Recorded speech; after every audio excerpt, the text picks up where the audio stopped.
There's a dream without a limit, and a vision so strong. Every person knows they belong.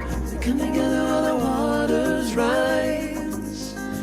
There's a stirring deep inside, deep inside. They come together to stand up for our lives. What on earth does it take to thrive? Come together while the waters rise. There's a stirring deep inside, deep inside. We come together to stand up for our lives. What on earth does it take to thrive? Out in the open, thrive, healing what's broken. Every heart, every life, claiming our place in it now.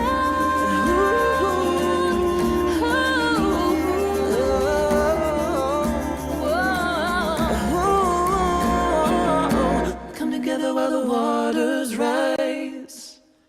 There's a stirring deep inside, deep inside. We come together to stand up for our lives. We all have what it takes to thrive. Come together while the waters rise. There's a stirring deep inside. We come together to stand up for our lives. We all have what it takes to thrive. We come together while the waters rise. There's a stirring deep inside. Come together to stand up for our lives. We all have what it takes to thrive. We all have what it takes to thrive. We all have what it takes to thrive.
Hello, folks, wherever you are in the world, welcome into the Freedom Portal. One of the nice things about the Freedom Portal is you can access it wherever you are. And I have seldom been more excited, I'm not sure ever, about a conversation than this one today. We are going right to the tip of the spear.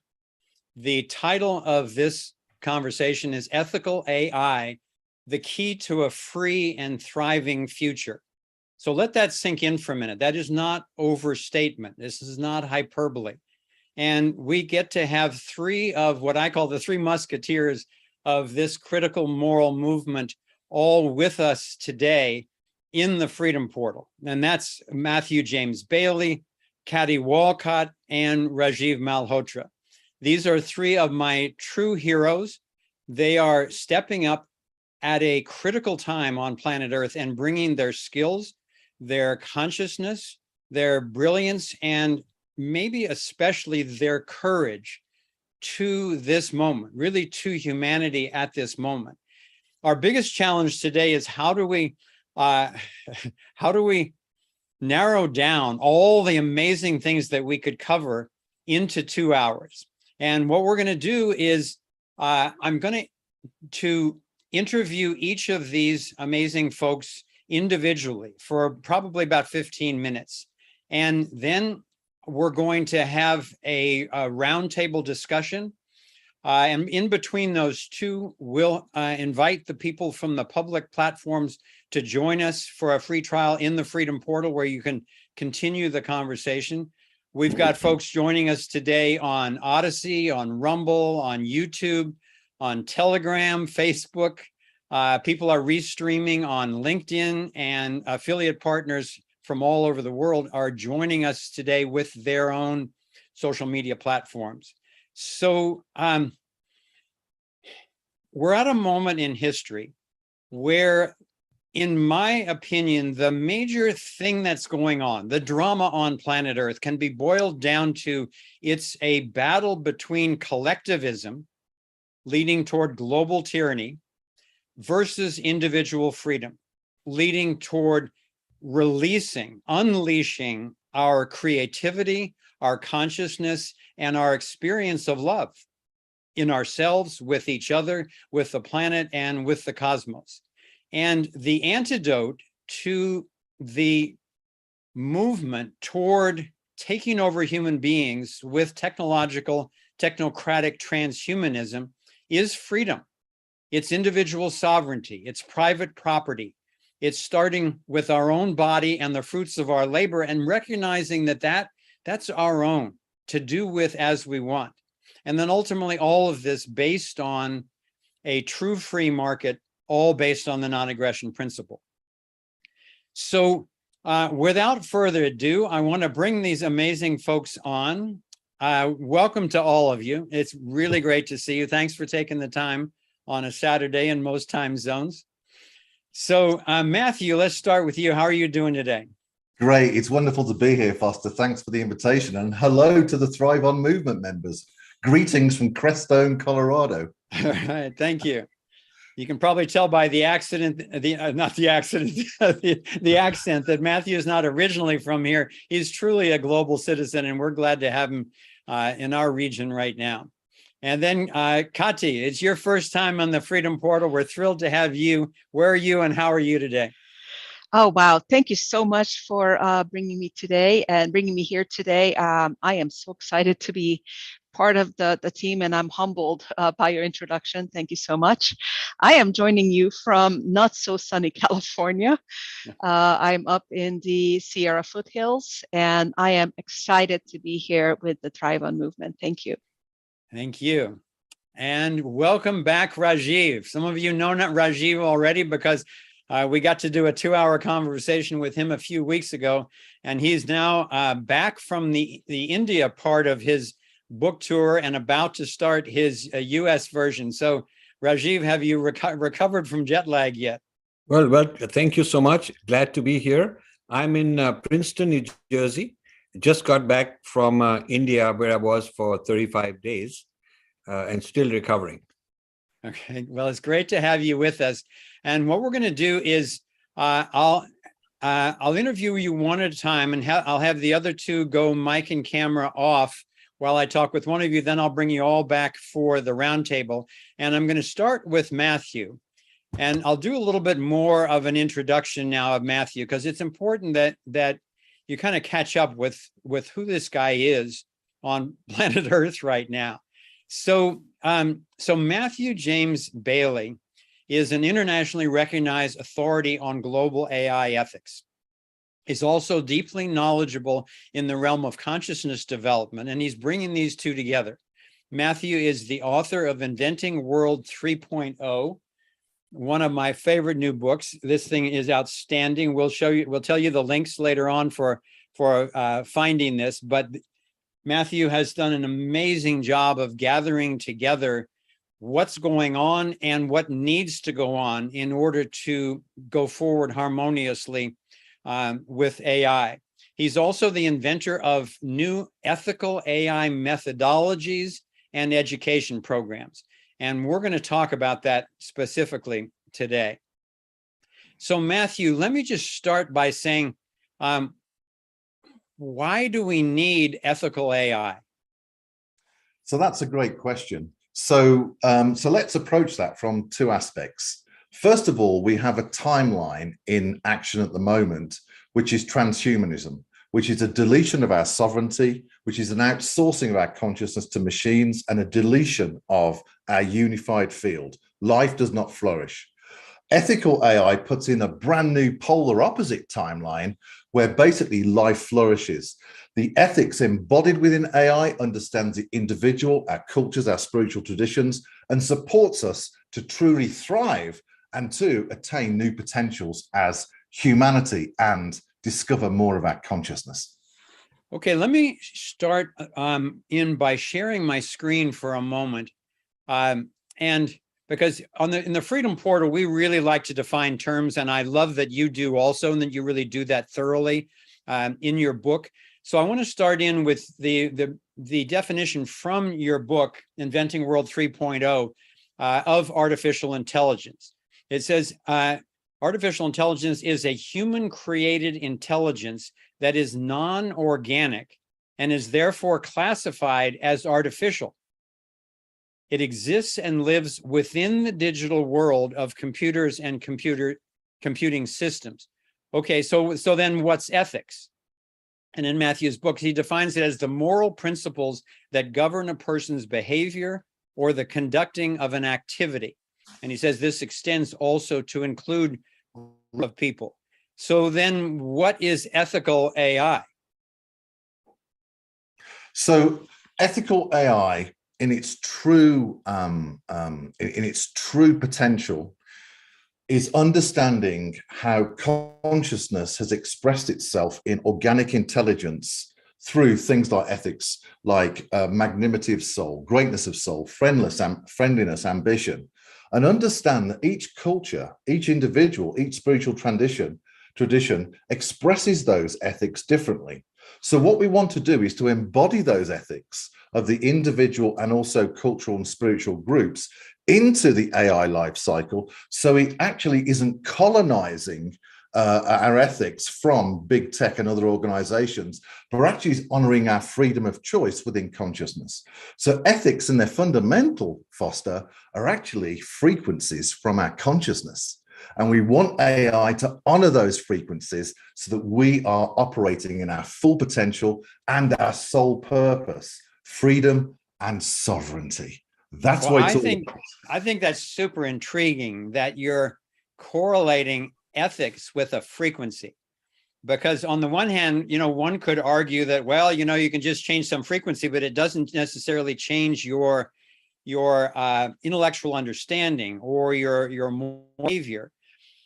But it really resonates with me what you're saying, because in my investigation of the nature of the unified field and the nature of human consciousness, when we align with the dynamics of the unified field in our emotions, in our mind, and with one another, that to me, that's what I describe as the experience of love.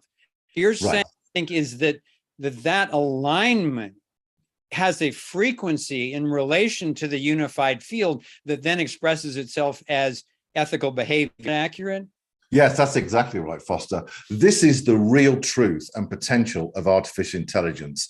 If we study human intelligence and consciousness, then we can start to uncover formula for how we actually embody ethics within AI and benevolently shepherd it towards this new potential timeline where what I call the cultural singularity or the soul singularity, where we are thriving as a human species in our gifts, in our purpose, and in our experience of consciousness. Well, you know, also in your book, you went all the way back to Aristotle. And Right. I found that very intriguing because, as all of our network knows, I'm a fan of the non-aggression principle as the true north of a universal morality, not only for humanity, but for all of the cosmos. So I was reading through your summary of Aristotle's ethical, moral and ethical virtues. And so I was checking them off against the non-aggression principle. And they are great virtues. They include courage, moderation, magnificence, greatness of soul, which is magnanimity, ambition, gentleness, friendliness, truthfulness, wittiness. Now, there were 11 of them. That's 9 of them. There was 2 others, liberality and justice. And actually, those are as wonderful as those other virtues are, I think that they come after drawing the boundary, protecting us from unethical behavior. And liberality, your definition in there of liberality is the respect for political, religious, or moral views, even if you do not agree with them. So that doesn't mean someone can hit you over the head, but it means they can have a different point of view. That's really, really key these days when literally the entire humanity is being polarized by one facet of identity politics after another. And we're being, in my opinion, essentially set against each other. So Right. what role in AI ethics do you see that the non-aggression principle of actually guarding against anyone initiating force against someone else, except in self-defense, what role do you see that playing? Right, that's a great question. So first of all, AI is a mirror back to us. We've been given a choice whether we want to, how benevolently we shepherd this artificial intelligence, how benevolently will we create it, how benevolently will we use it to bring us into new potentials and new systems about equality and freedom.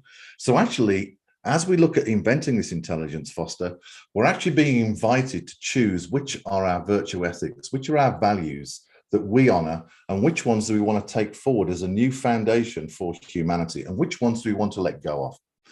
And so this is a real mirror back to us to say, hey, listen, this is who I am.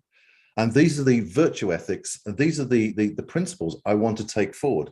Now, when it comes forward, when it comes to the non-aggression pact, I think we have to be a warrior and a priest or a priestess at the same time. We offer the hands of love to others to come and play together and collaborate together. But at the same time, we're a warrior ready to defend our truth. And so that, I think, is something that the non-aggression pact beautifully understands, is we must defend truth, but also we're open to collaborating with others. Well, the other virtue that Aristotle noted was justice. And you described that as the fair treatment of people. Laws are based on the principles of justice. Equal and democratic rights are strongly associated with justice and fair play. So I want to dissect that for a minute, because what I notice is the political right tends to have liberty as their core moral compass, and the political left tends to have fairness. And I'm all in favor of fairness. I'm all in favor of freedom. And I think that the left has been an easy target for the kind of communist technocrats, because fairness is kind of up for grabs in terms of what you think is fair. If one person has a house, a big house, the other one has another one has a small house, the third one has a tent. Well, you can say, well, it's only fair if I come and take property away from the one person to give it to the other. And so you're off into the races without noticing that the fundamental aspect, in my opinion, of fairness is not violating that person or their property. And the same thing goes for democratic rights. If we define democratic as rule by the majority, then, a lynch mob had a majority, but they certainly weren't ethical or fair.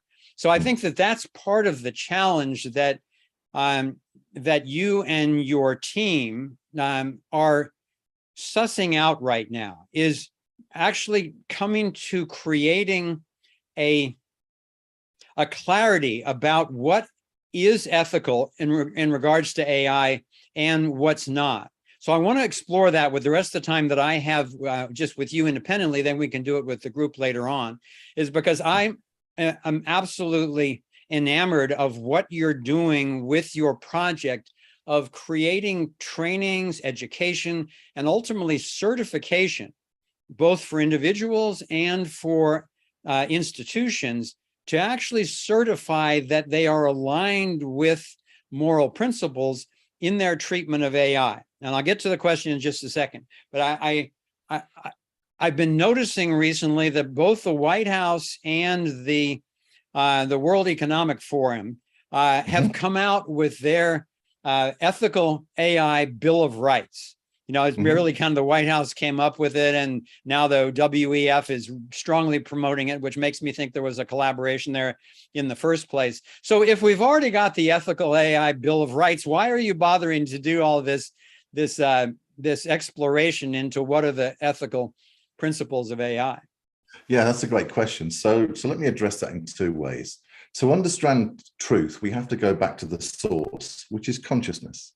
When we go back to the source, we start to understand the truth of what ethics are and their purpose to support us in advancing as a human species into benevolent experiences, right? So we have to go back to the source. What they're doing is a cerebral exercise. Ethics have to be felt and learned. They have to be experienced. These guys are all cerebral ivory towers that are not talking to the people. The people have not voted on this. So what we have is basically a kind of a technology brain approach to ethics without the real feeling of understanding, without the real feeling of knowing the beauty of what ethics are. And so that's an important thing for us to recognize, Foster. We have to go back to the source to know the truth. Well, you and I have talked previously. We discovered that we have both had a similar idea that we have different names for. Ray Kurzweil and other leaders in the transhumanist movement are very eager for the so-called singularity. And I understand that as the point at which artificial intelligence, digital calculation so far transcends human beings that they basically, we turn over the reins of the development of humanity and evolution on planet Earth. We turn it over to the robots. Now, you've got a term, social or cultural singularity. I've been calling it, prior to meeting you, I've been calling it the human fulfillment singularity, because I think fundamentally our job is not to get out of the way and turn it over to digital robots, but to actually fulfill our own potential, and then in the process, learn how to use AI ethically and harmoniously. Can you address that? Yes, so that's beautifully put. The whole purpose of this new cultural or soul singularity, first of all, Foster, the world needs another polarity that is a direct opposite where consciousness thrives. And so the whole endpoint of this is for humanity and the individual to reach new potential. So I absolutely agree with your definition. And so the cultural soul singularity, or this new human realization you're talking about, new potential of humanity, is where life flourishes, where we honor our inner authority and our sovereignty within consciousness as an individual and as a group. And that's how we invent from that authority and that inner sovereignty. And we don't outsource to machines. Consciousness has not finished with us yet, Foster. There's more of the unified field for us to discover. And so let's adventure into that rather than having us deleted and outsourcing our sovereignty, where the belief is machines are actually the intelligence on the leading intelligence on Earth. That simply isn't the case. Consciousness is the intelligence on Earth, and we want that to thrive. That's beautifully said. The reason I wanted to start with you is that I think that your endeavors really do a great job of clarifying the context for AI and our relationship to it. And I know you've been boiling it down now to training programs that you're doing. Other, big organizations are already wanting to be a part of this, even though it's very in its early stages. Can you talk a little bit about what the purpose of the training is and who's getting interested in this already?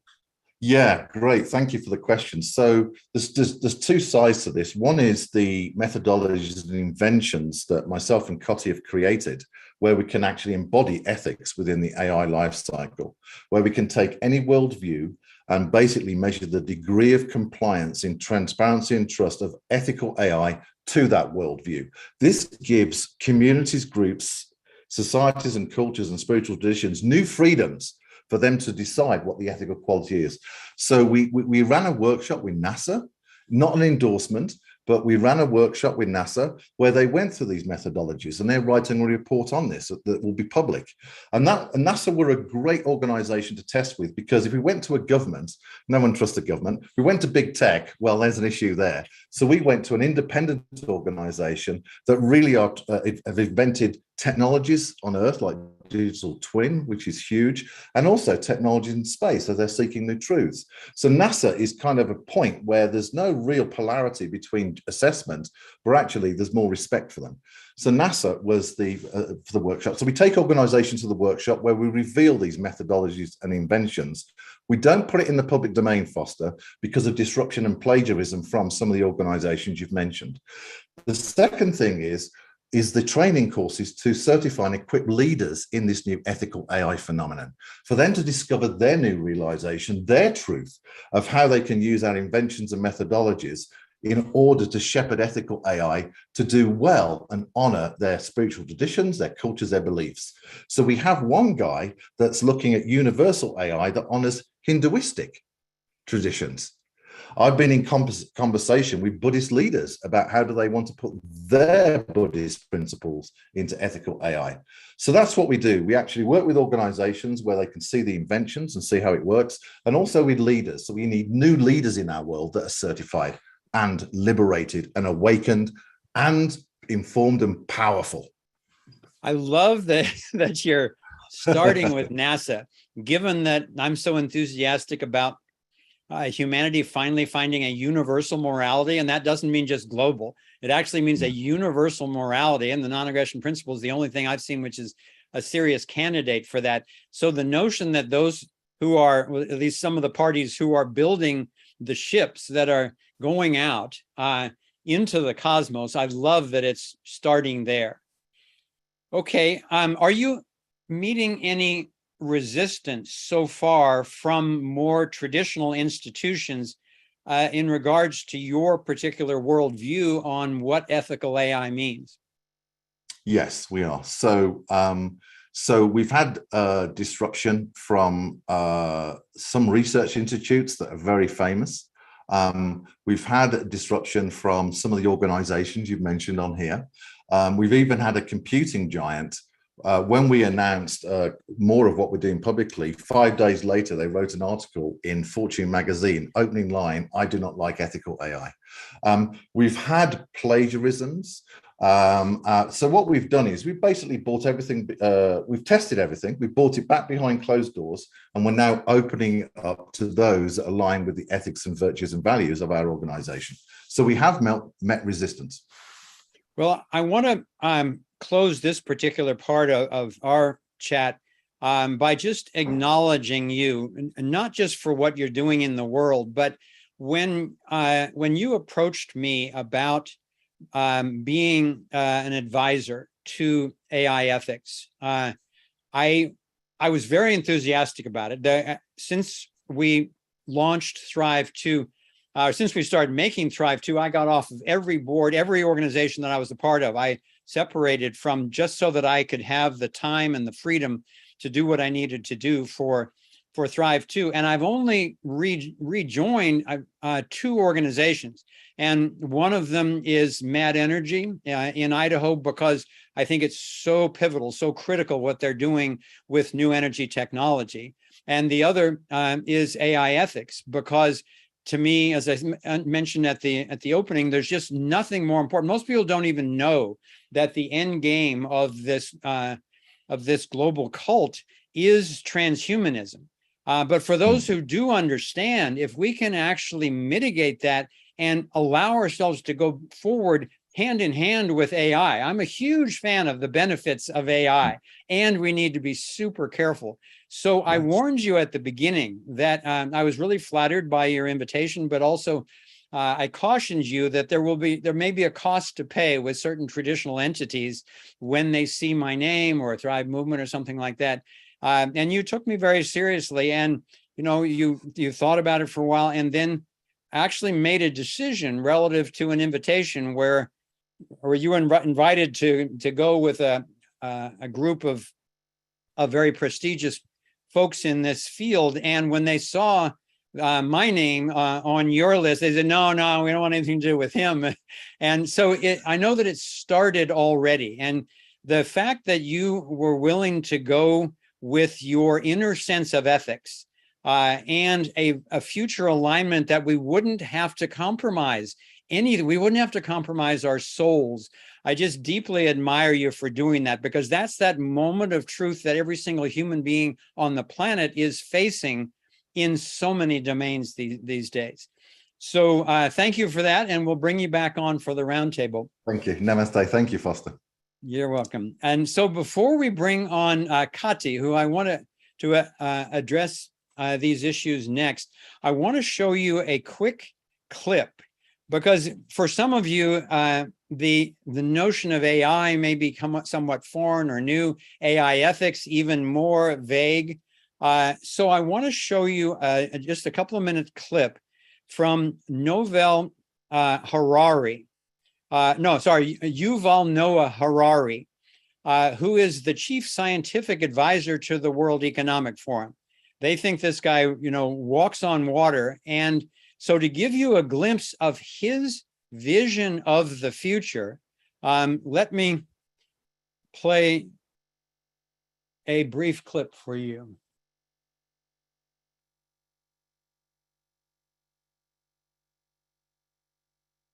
Okay. Many tyrants and governments wanted to do it, but nobody understood biology well enough. And nobody had enough computing power and data to hack millions of people. Neither the Gestapo nor the KGB could do it. But soon, at least some corporations and governments will be able to systematically hack all the people. We humans should get used to the idea that we are no longer mysterious souls. We are now hackable animals. Data might enable human elites to do something even more radical than just build digital dictatorships. By hacking organisms, elites may gain the power to re-engineer the future of life itself. Because once you can hack something, you can usually also engineer it. And if indeed we succeed in hacking and engineering life, this will be not just the greatest revolution in the history of humanity. This will be the greatest revolution in biology since the very beginning of life 4 billion years ago. Okay, so if that doesn't run a bit of a chill up your spine, keep your seatbelt fastened. And Kati, why don't you come on and join me here now? And okay, hold on a second. I have to calm down after that video. Well, that's probably a good idea for all of us to take a deep breath on that one. So let me tell you a little bit more about Kati before we jump in here. So Kati is the CTO of Ambient Science at the Global Digital Science Consortium. and she's also the CTO of AIethics.world. Note that website, and I'm sure it's in the chat and will be frequently. That's where you can get access to these folks. She's also a tech genius, in my opinion, at the cutting edge of the human digital interface. She's created numerous patents in the fields of ambient science, orchestration, service management, edge computing, and data science solutions. And from what I know about Kati, she's not only courageous, but she's bringing really cutting edge knowledge of how technology and data works. She's bringing ethical consciousness from her own life into that arena at the technological development level like no one I've ever even heard of. So I really want to spend our time with you today, especially exploring that, Kati. So I guess the first question that I would ask you is about data sovereignty. So it's becoming more and more a buzzword for people. People didn't even used to think about data. They didn't even know their data was being stolen and sold. And then sovereignty seems to be getting to be a more and more important word. So what is data sovereignty, and why does it matter? Sure. Thank you for your question. Before I begin, I do have to put a disclaimer in that I do work for a large corporation, and I don't represent that corporation today. So I'm here on my own time and my own volition. But to begin with, data sovereignty, I think there are actually two things we need to look at: data sovereignty and data agency. When we began with, and I'm going to maybe go back a little bit in history and start with very early evolutions or early stages of computing. When we first started taking things out of our lives, our businesses, and started creating the computational view of the processes and the data sets that we were using on our day-to-day lives or our day-to-day businesses. The whole purpose was to improve the rate at which we could accomplish certain tasks so that we can automate certain things, improve the rate at which we were responding, to provide better customer service, to streamline the communication or streamline the relationships and the work that we were doing with each other. As we developed over time, over the last 40, 50, 60 years in computing, that underlying premise hasn't changed. So in today's technology and society, there is no such thing as data sovereignty and data agency for two reasons. Number one, individuals are not part of that particular level of digital essence or digital life. We are only able to a very, very rudimentary level to interface using our keyboards, using our phones, using our words. If we're talking to voice activated systems, we are only able to rudimentarily interface with that digital realm, and we are actually not part of that realm. So one of the main reasons why we don't understand and are not part of the digital sovereignty and digital agency and the sovereignty of data and the agency of data is because we are not actually aware of it. So we don't have the consciousness that data, data composers, data acquirers, data storers, data, entities that transmit data and store data and use data and analyze data and infer data, they sit in this digital realm and we are not aware of it. So in order for us to be able to do that, we actually need to have awareness. And that awareness requires us to have a presence, and that presence has to be acknowledged, and we have to be able to be part of and an equivalent part of that digital realm so that we can actually communicate as equal members in that digital realm so that we can actually manage what's actually occurring in that digital space. So what that's actually driving is this concept of something very simple called choice. So we don't actually have a choice. And we don't have a choice, and we don't have awareness, and we don't have a presence. So everything on the digital realm just occurs without our knowledge. So the concept of data sovereignty and data agency today is actually not possible. So one of the things that I think I shared a talk that I did at one of the IEEE Futures events where we were talking about how do we actually create this data agency and data sovereignty by actually creating a view of us or a version of us in the digital space that could represent us at the speed of light, and could represent us with the rights, privileges, rules, and regulations of who we are in the physical space, and create that equivalence in the digital space. That is the first step towards agency and sovereignty of data, is that presence. I want to pause. Yeah. I want to pause Sure. you there for just a moment to make sure this is sinking in for people, because it's one of those things that's so big and so simple that it's easy to gloss over it. And my understanding of what you're saying is that not only are we as a species ignorant that this digital space really exists separate from us, but even if we're aware that it does, we don't have any agency or sovereignty in that space.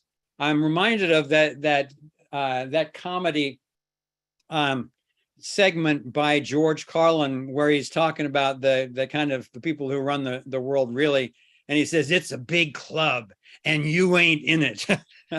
Now I said this is the digital version. There's this entire other world that now, Meta and AI and digital, data capture and all that kind of stuff that most of us didn't even know existed, much less now finding out that that world is where they're trying to corral us into that world and then have that world take us over.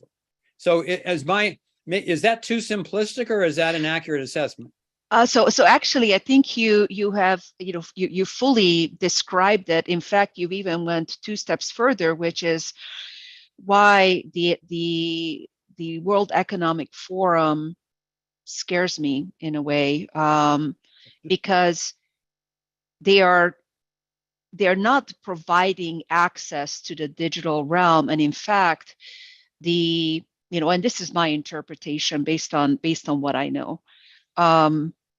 They are actually trying to figure out ways by which they can create further control by obfuscating the digital space and reaching down into the physical space and creating the social scoring, managing our freedoms and curtailing our freedoms by control of our currency, fully digitizing the currency, and by creating a non-sovereign but central controlled bank and a central controlled digital ID, where the digital ID would actually be part of the human being. So the control and the fingers are coming from digital down instead of human up.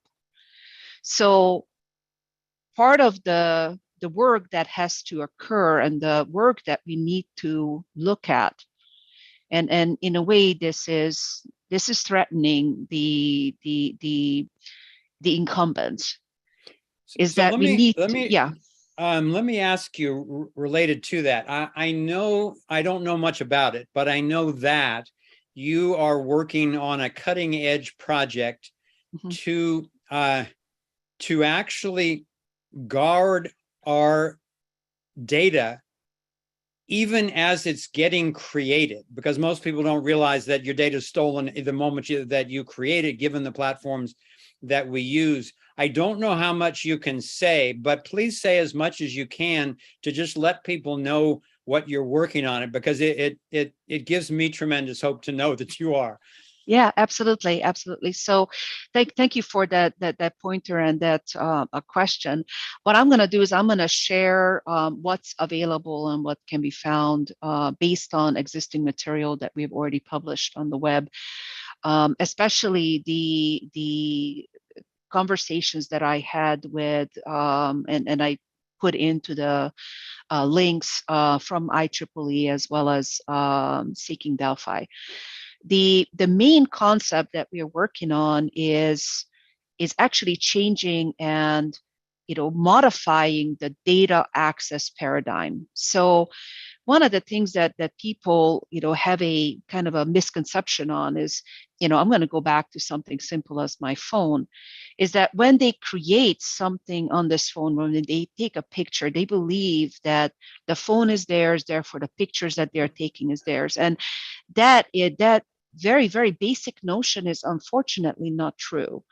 There is a contract that you sign with Apple, although Apple is working very hard to provide some amount of control back to you. But you actually sign a contract of adhesion with the devices that you're working with Facebook, Meta, that you are engaging on social media, with LinkedIn, Microsoft, when you're working on LinkedIn. And in virtually every engagement, you have this contract of adhesion. And I'm not a legal expert either, but my understanding of contract of adhesion is that that third party that is about to create, construct, store, transmit your data is essentially creating an agreement with you.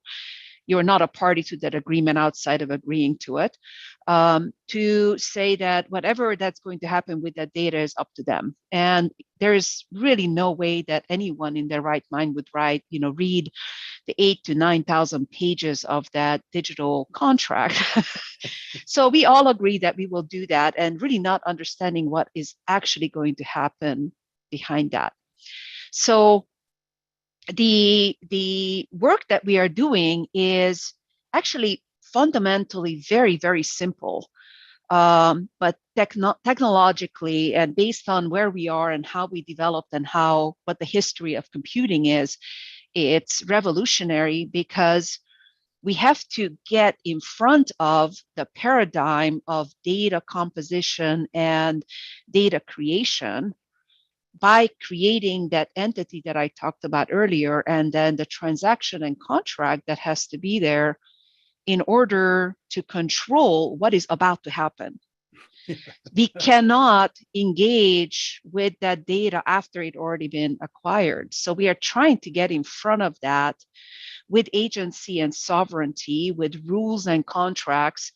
And the conversation that you had earlier with Matthew around these,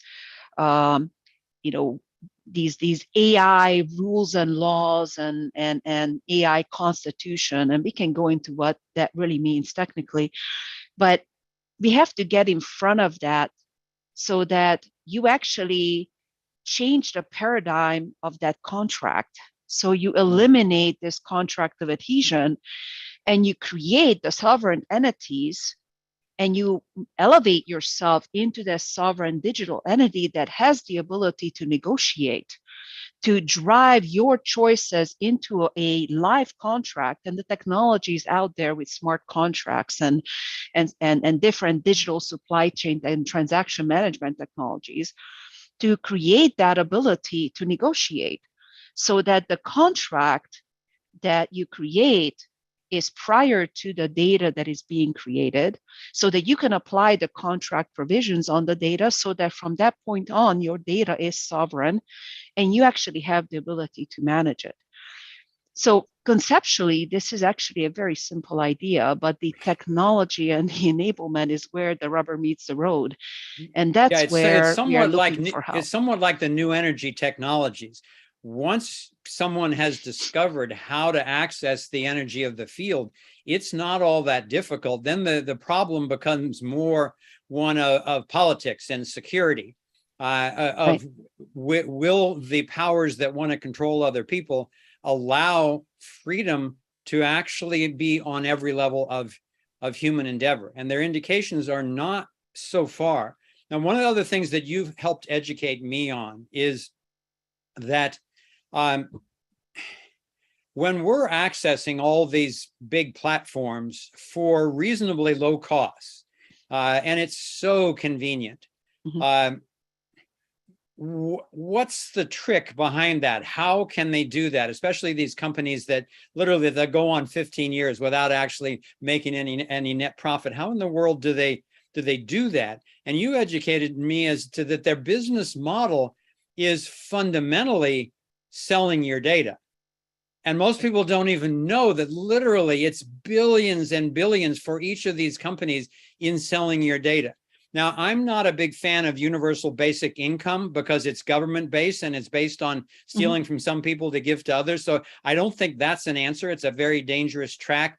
But on the other hand, you and I have talked about, imagine if you could sell your data. You had sovereignty and you could choose what data you wanted to sell and not. So if transhumanist technology companies need massive data, they can pay you for the data instead of gathering it for free and selling it for billions. And think how many people could make significant revenue just simply choosing whether or not to sell their data. So can you talk a little bit about the challenge of these companies if we go with ethics needing to change their business model? Actually, I think there are maybe two or even maybe more questions underneath what you're asking, and there are different tangents that we can go down on, but I will address two major ones. Yeah. So if I look at the existing contract of adhesions, I'm gonna pick on Meta because they're easy to pick on.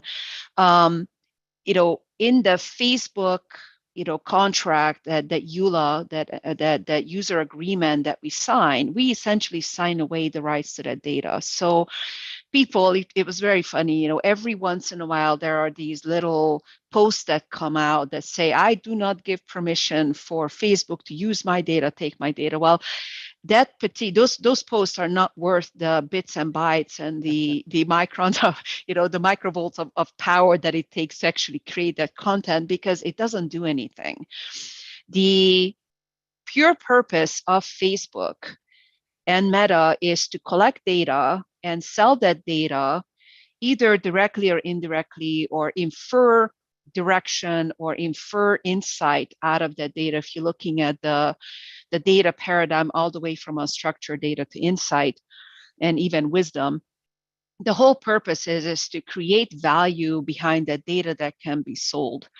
And their only cogs, their only expense in that is the computational power it takes to achieve that purpose. Because we are not part of that equation. We are just a free, a raw source of oil into that paradigm. So we are the dead dinosaurs that are becoming oil eventually, and providing that raw source material to Facebook Meta to do with it as they wish. But we signed away that right. So we really don't have the ability or the recompense to actually change that. So the paradigm is, and initially, I think we need to have the choice whether or not we want to do that or not. And that choice is currently not available. And by the way, let me just interject for a moment that for those of you who are listening on Facebook, I still have a Facebook account. We have hundreds of thousands of followers on Facebook. I think Facebook is a fantastic tool. And for those of you who might be listening from the censorship department or something like that, we're not trying to get rid of Facebook. We're simply saying facts in order to try to liberate Facebook so that it can become, again, a thriving tool for humanity. Otherwise, it's going to go the way of Twitter. Twitter is in the process now of getting liberated. And a lot of people are losing their jobs if their goal was to censor and control people's behavior. So we're on your side, but we have to get honest about this stuff. Absolutely. And personally, I have a Facebook account too, and I use that to keep in touch with friends and family and to reach a large audience in some of the thinking and find fellow travelers who are thinking the same. I actually like Facebook, and I think Meta and Meta's strategy is actually brilliant in creating more and different ways of accessing content and data and getting there. But I think that there is an opportunity to modify and actually pioneer the relationship between the digital entity of Facebook Meta and the digital entity of humans in order for us to have a different type of relationship, and a relationship in which both entities actually can, have a choice and negotiate that relationship more effectively. So there is an opportunity to create control on both sides, and it will not change, and it may actually give active permission to content that Facebook Meta can monetize in the way they want. Yes. It also gives an opportunity for individual sovereignty to choose when they don't like where it went, or where they have an opportunity to make a different decision on certain data points. It may actually also drive some economies of scale for different use cases where it makes more sense to share in the revenue and income versus, being a pure, free model.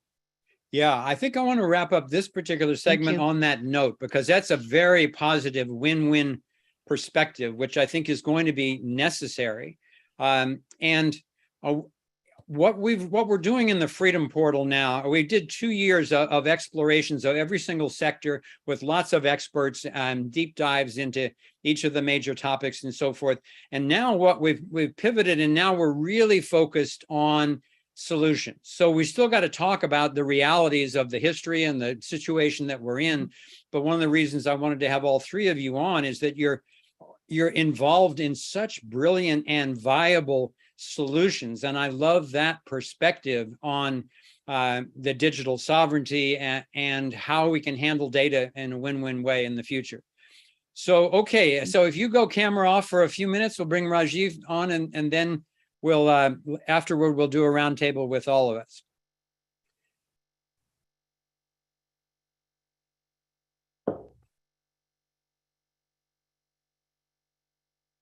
So Rajiv, welcome back. Thank you. Thank you, Foster, for having me.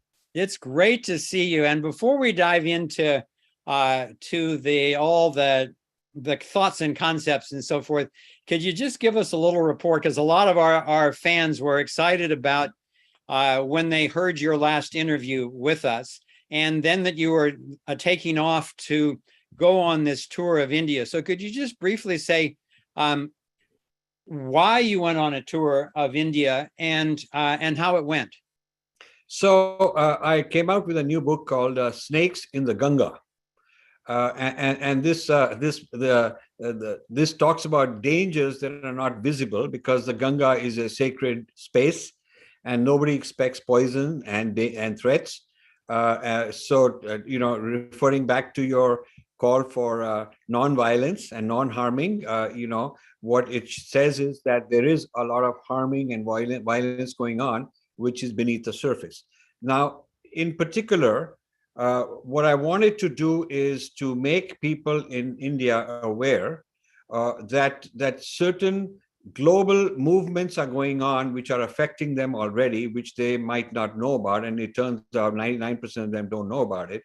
And these are kinds of collectivism, what you would call collectivism, identity politics and collectivism, to deny people individual freedom, which is a pathway to slavery.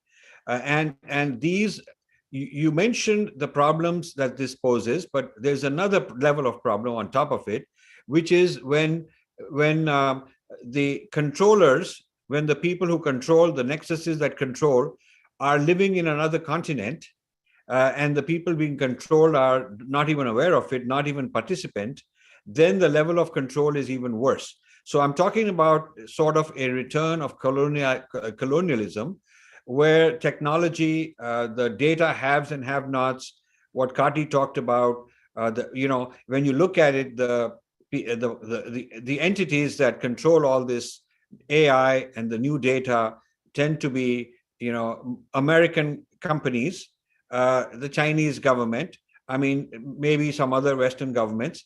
So the rest of the world, which is where 80% of the people live, not only are they subject to these controls and loss of sovereignty and agency that we heard about recent in this show, but they are not even aware of it. I mean, they are physically removed. They don't understand. They don't read this stuff. So I want to be a voice for that. And I thought that since the largest such group of people is in India, 1.4 billion, and my job is to kind of wake them up, which has been very successful during this trip. So I'm going to go back for another month in February. But now we are doing this tour in North America, starting with Canada next week, and then the Bay Area, Southern California, Boston, all these places. And then we'll go to Europe and then back to India for another round, because the demand was so much, we couldn't fulfill the demand in one tour. Well, I'm really excited that you're doing that and that you're doing a U.S. tour. And Kimberly and I are very eager to see you. We're planning in November. I think we get a visit from you. Yes. And your co-author, Vijaya Viswanathan. Yes. And so we're really looking forward to actually meeting you in person for the first time. Kimberly and I have been devouring your books, and that's a big meal. But she just is finishing the artificial intelligence and the future of power that we talked a lot about in our last interview. And this Snakes in the Ganga that you just mentioned, I have just finished reading that, and wow, I have not read a more powerful scholarly book, I think, in my lifetime.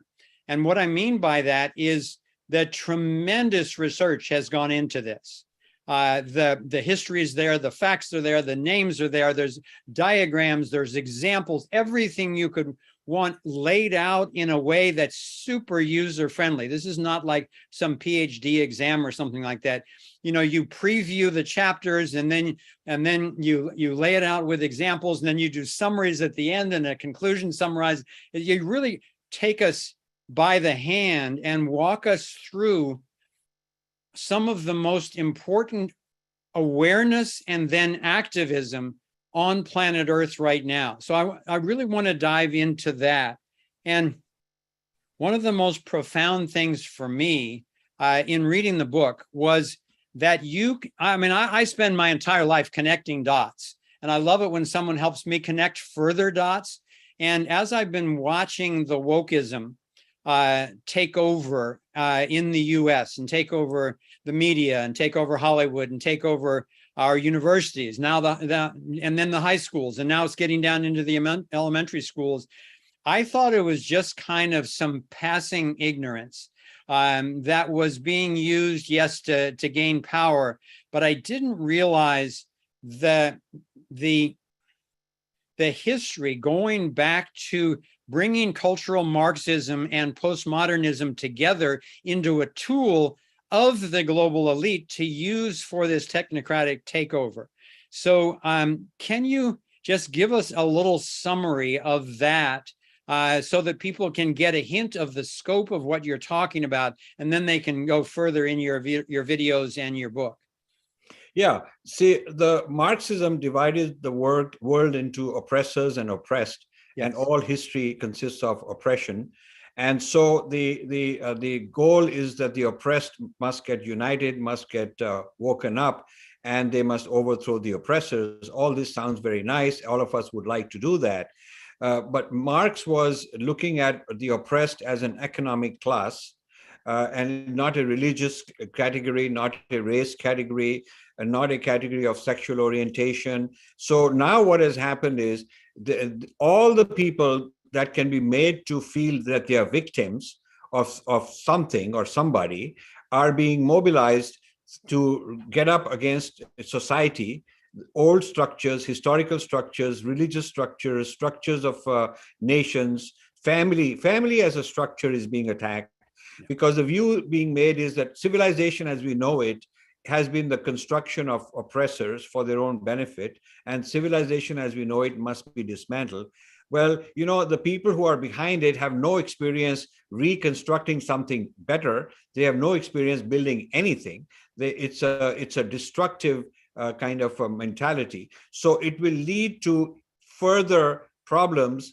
And the only winners, if you ask why would Zuckerberg and World Economic Forum support this?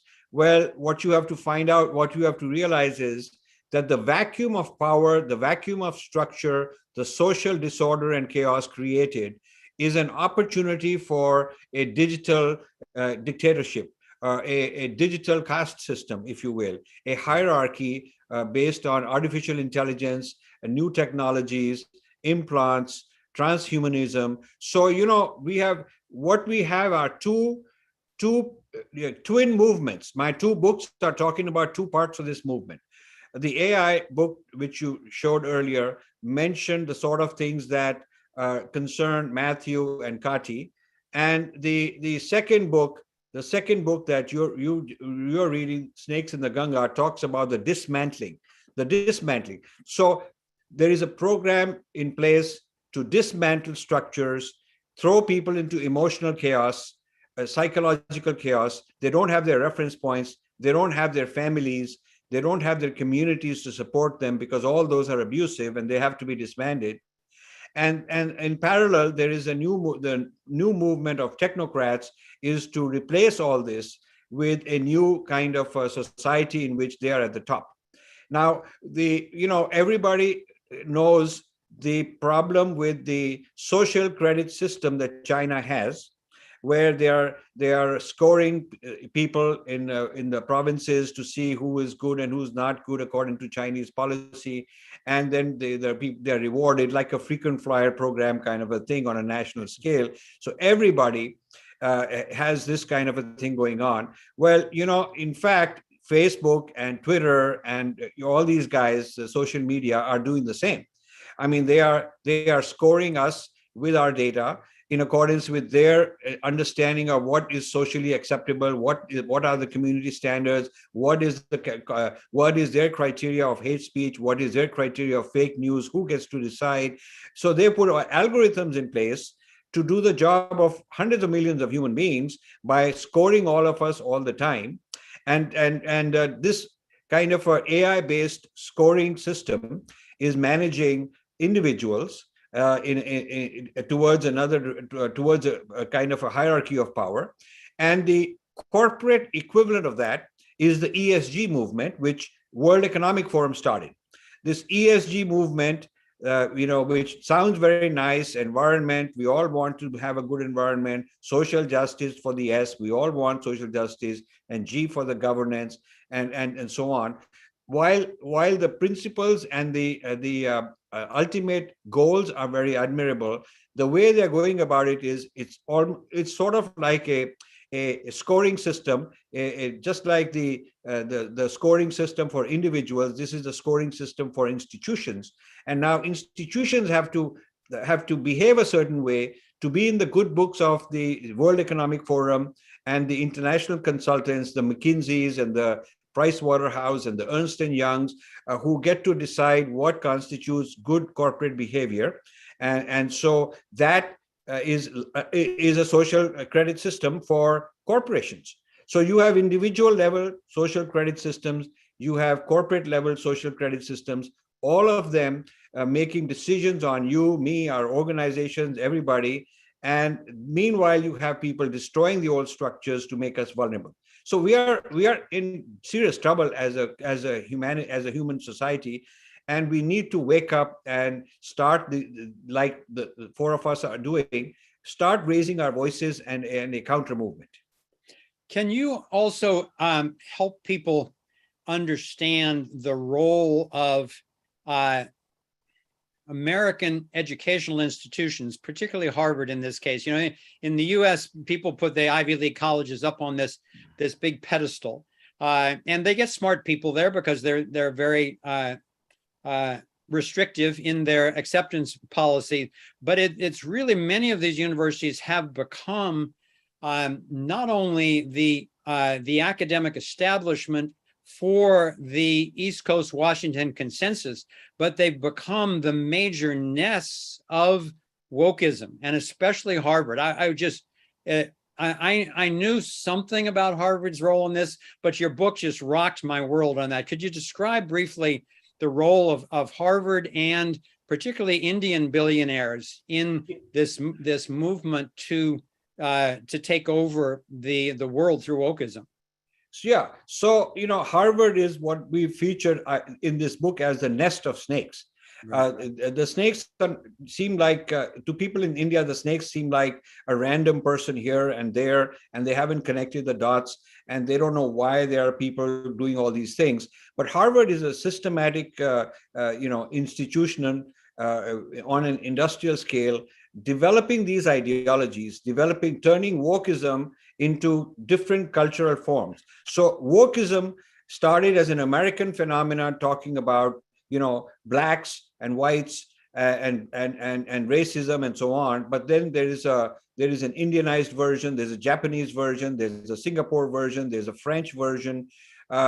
President Macron pushed back quite hard on this by saying that the French idea of liberation has to do with individual and not an identity that has rights. The French idea of rights is individual rights. So he said a Muslim has the same individual rights as a non-Muslim, but the Muslims collectively in France don't have any special rights. Nor do Christians, nor do whites, nor do blacks. People do not have collective rights. They have individual rights. And that's the essence of the French Revolution, the whole idea of French, freedom and principles. So that was a very good pushback.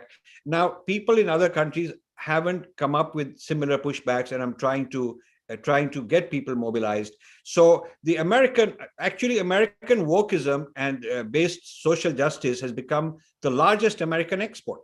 It used to be meritocracy, but now they're attacking meritocracy. They're saying that meritocracy is a conspiracy of the same oppressors. Meritocracy is basically a form of oppression, which is sort of camouflaged under this idea of merit, but there is not real merit. I mean, the people who win on merit, there is something, the structures have been set in place to help them. So this means that they also want to topple meritocracy. So you'll end up with a mediocre society, because a society where America was built based on meritocracy, based on free enterprise, based on creativity. And if you go to dismantle all that, then the future, belongs to places like China, because they're not dismantling, they're not going into wokeism, they are rewarding meritocracy. So basic foundational values of the United States are being questioned and challenged, and these ideas exported everywhere. The Indian billionaires come in because, they made their billions. Now the second or third richest man in the world is an Indian called Gautam Adani. And in the top 10, there are top 10 in the world, there are 2 or 3 Indians. So, and this number is going up. So having made their money in India, become very famous and become almost like gods, now they want to have a seat at the table in the Western world, on the global stage. They want to be hobnobbing with the Bill Gates and with the, all these elitist people.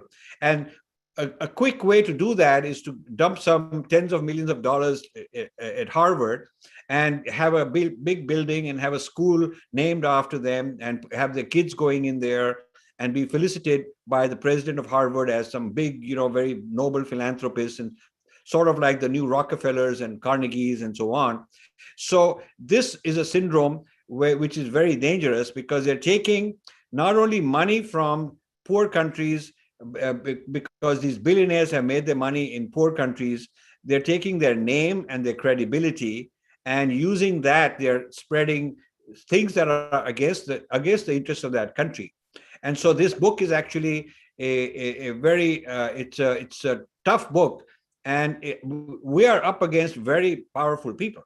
We are not only up against powerful people in the United States like Harvard, and a whole lot of wokeism type people in the fringe left of the Democratic Party, but we're also up against the billionaires in India and much of the media in India, because there is and the people in India love to go to the World Economic Forum. They get their name in, they think that they've made it. They go and tell their whole community. They start showing off how much of a big shot they've become, because they can have a picture in Davos with somebody. So this clamoring for Western legitimization is a new form of colonization. And it's a colonization being done by Indians themselves. I mean, it's a colonization where these dangerous ideas, it's not British people in India like in the old days, or Americans sitting there in the, physically managing this new colonization. They've educated and bred a tier of Indians to go and do it for them. So actually, it's far more dangerous and invisible in a sense. Yeah. Well, I want to close on this point because it's such an important one. You've coined the term the moronization of humanity, turning people into morons, and I see it happening all around. It's very chilling because to go back to your reference to Marx, there's this whole Hegelian dialectic that now a lot of people know as problem, reaction, solution.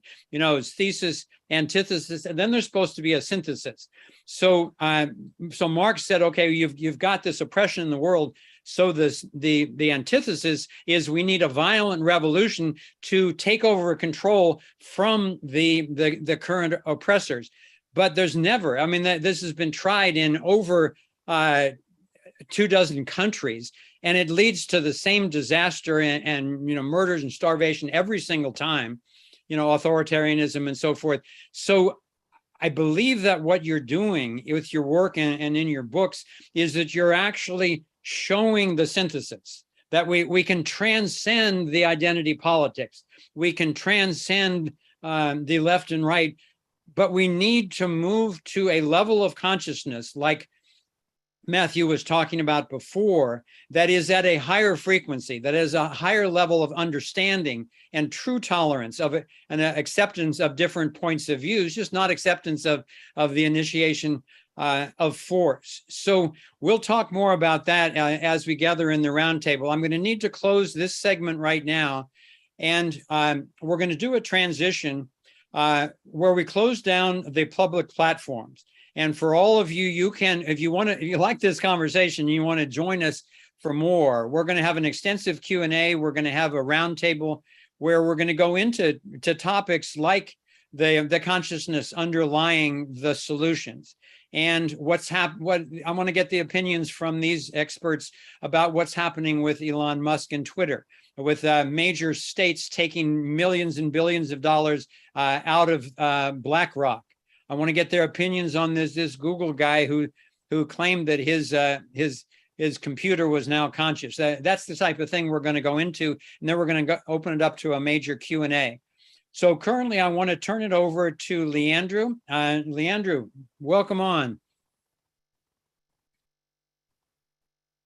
How's it going, guys? It's great to see you, and I know you're back in your hometown after all your travels. Welcome back. Absolutely. Thank you. It's good to be back. And it's good to connect with all of you that aren't usually with us. And of course, our Freedom Portal subscribers here that are always with us every Saturday is one of my favorite things on the planet. So yeah, thank you guys for being here. I just want to go ahead and show you guys a teaser trailer of what it's like to be a Freedom Portal subscriber and some of the things that we talk about. So yeah, I'm going to go ahead and run that. And then I will get into the instructions for how to make the transition and join our community. The key is freedom. We are in a lethal mess right now in the world. They're lying, and we know they're lying, and they know that we know that they're lying, yet still they lie. Did you see what Fauci said? Did you see what the WHO did? Things that start bubbling up that I just feel like I need to communicate with somebody because there's all this crazy stuff happening. Media is the greatest enemy and is the greatest tool being used against us. A lot of people are probably familiar now with the World Economic Forum saying, well, you'll own nothing and you'll be happy. But these people plan to own everything. But we forget that underneath that are a bunch of scared children who have nuclear weapons and biological weapons and now artificial intelligence. Technocracy and understanding that is really a doorway into the whole next level of red pill. And that's one of the reasons why we're pushing so hard to expose this stuff and also to surface what are the ethical guidelines by which we can actually proceed harmoniously with the benefits of AI without falling prey to this authoritarian agenda. This effort towards globalism and global governance is an effort to create extreme centralization. So a response to that is to decentralize. The main promise that got me involved in the cryptocurrencies was the liberation and sovereignty of our species. I think it's the most important topic on the planet right now. How can we create a universal morality that can actually guide us through all these different questions? We are being connected by something much greater than ourselves. People are gathering around truth and freedom because it's critical that we do. Imagine the amount of human energy, creativity, liberation, release from fear. We've got love, we've got the truth, and we've got the life force on our side. And ultimately that is going to be unstoppable, even if it's ugly in the transition. We're changing the world. That's what's up, and the stakes have never been higher. The good news is that this is still a story in the making.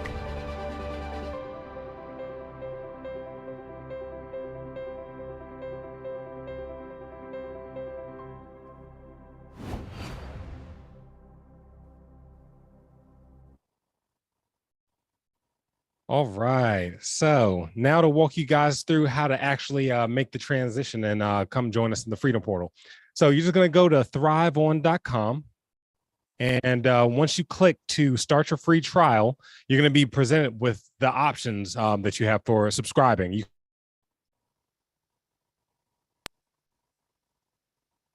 can go ahead and take a look at the perks that are available there and make your selection. And as with most subscriptions, we quit if at any point you decide that you don't want to be a part of our community, but we're certain you will.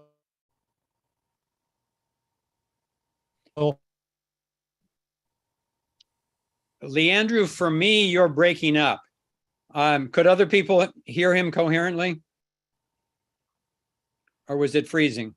Yeah, it looks like my Zoom crashed. I think I'm back now. Okay. Yeah, can you start the directions again from when you go to Thrive On and then to the Freedom Portal? I can.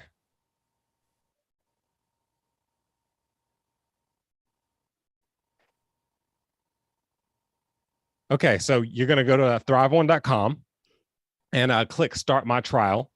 And it's going to take you to the page where you actually have your options for subscribing. You can choose to be an explorer or an angel. You can choose to pay monthly or annually. So you're going to go ahead and make your selection there and click Start My Trial. And as with most subscriptions, we're going to need your credit card, but you can cancel at any time if you decide that you don't want to be a part of our community. But I'm certain you will, because we got a lot of great content, a fantastic catalog, and a great community here. So after you go through that process, is going to take you to the thank you page, and you're just going to click return to the Freedom Portal catalog. And once you do, it's going to take you back to the catalog page, and you're going to click sign in to continue, not get access now because you've just subscribed. But just go ahead and click sign in to continue. Enter the credentials that you set in the subscription process. And then it'll take you back to the event page where you can click attend on today's event. And then it'll take you to the next page where you can actually click join webinar. And then that's going to bring you back into the Zoom with us, where you'll be able to continue the show and be a part of our conversation here that we're having in Zoom. So we're looking forward to connecting with any of you guys that decided to join us. And I'll turn it back over to Foster to continue the show. Okay, thanks, Leandro. So it usually takes between